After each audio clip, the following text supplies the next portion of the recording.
his feelings for her in a way. It's a wonderful film. Yeah. It's a wonderful film. We could go on talking about it forever. But let's talk about what some people feel is his unfinished masterpiece. And there actually is a connection, because this art fake creator that we've been talking about here, this charming man, he saw as very much connected to Don Quixote. Yes, well, it was, in a way, it was the project in which he worked the longest. And of course, there's another, I mean, there's also The Other Side of the Wind, which is a very important film, which is unfinished and which may see the light of day sometime. But I think with Don Quixote it was very interesting, because the final Hollywood film he made, the very last, is Touch of Evil. And when he got taken off the editing of Touch of Evil, and they basically said, you know, he basically said, we'd like to have somebody else edit it, could you go home? Instead of going home, he went to Mexico and started shooting Don Quixote, which was considered by a lot of people, including even his friends like Charlton Heston, who was sort of like trying to sort of represent his interest at the studio. A very bad move, you know, you don't alienate a studio by just sort of like going off to Mexico. But he went for 2 months, started shooting this film. Then he came back long enough to see what they'd edited, gave all these suggestions about what they should do, and then went back to Mexico and shot 2 more months. But what a fabulous metaphor. You get kicked out of the studio, so you go tilted a few windmills south of the border, right? Yes, and out of his own pocket, independent production. An independent production shot silently, and the premise of it, which is quite extraordinary, because it's not a simple adaptation of Don Quixote. It's taking the 2 main characters, Don Quixote and Sancho Panza, exactly as they were in Cervantes' day, and planting them in the present.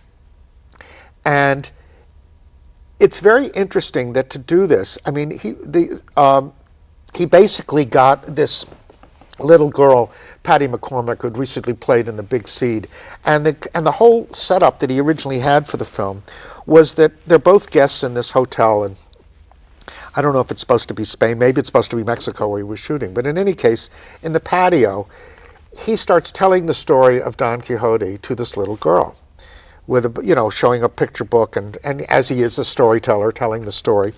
And then at a certain point, you see them leaving the patio, and you actually see Sancho Panza turn up in the patio. So the idea he really does exist.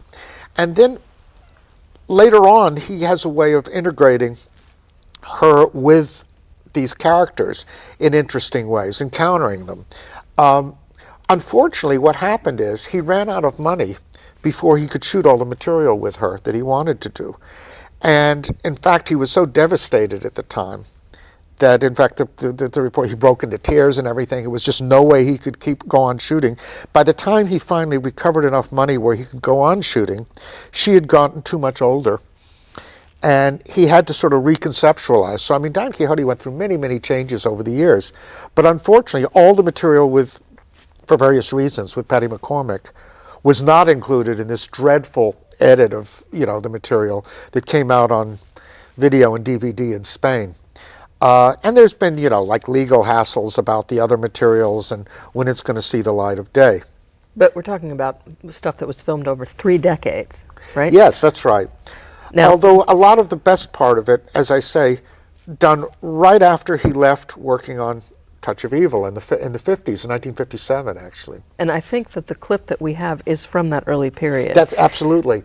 Done in Mexico City. He never did sound for it, so it's a silent sequence. And as I understand it, I can't, the point is it's very hard to research this, but I can try to set it up a little bit about, at least as I'm guessing what the context would be of this sequence, is that there's another sequence that I saw that I don't have access to, where she's basically talking to Wells in a carriage where they're riding together, and she said, I actually ran into Sancho Panza, and we went to see a movie together. And it looks like that what we're now about to see would have been a flashback of what she's talking about. Whether she would talk over it or whether we would actually just see it, I don't know. But it seems to me that as a fragment, it speaks for itself very eloquently, I think. It also seems to me, in some very interesting way, I think catches the essence of Cervantes. Well, and put in the modern times, as you said earlier. Yeah. And that's really all I wanted to say about it. I just wanted you to see it, so I hope you could look at it now. Let's look at that clip.